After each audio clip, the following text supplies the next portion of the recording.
How to verify Facebook page. Let's get started. Launch your Facebook app. Make sure you have already logged into your account. Now head towards the menu page.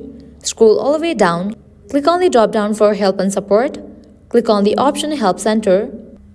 Now over here you'll find this search box. Type in request a verification badge. Now click on this option request a verified badge on Facebook. Now scroll down. You will see this option fill in this form. Click on it. In order to verify your Facebook page or profile, you have to fill this form and submit it. So firstly, you have to select what are you verifying. Page. Click on this drop down and select your page. Step 1. Confirm authenticity. You have to submit document type. Step 2. Confirm notability. You have to select the category. Likewise, type in your country name. Likewise, in the audience section, you have to describe the people who follow your page or profile. This section is optional, but you can list all the names that the person or organization your page or profile represents. Likewise, in this section, you can add up to 5 articles, social media accounts, and other links that show your page or profile is in the public interest.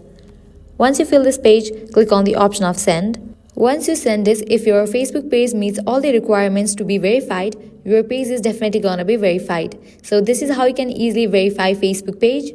If this video was helpful, don't forget to like, share, and subscribe. Thank you.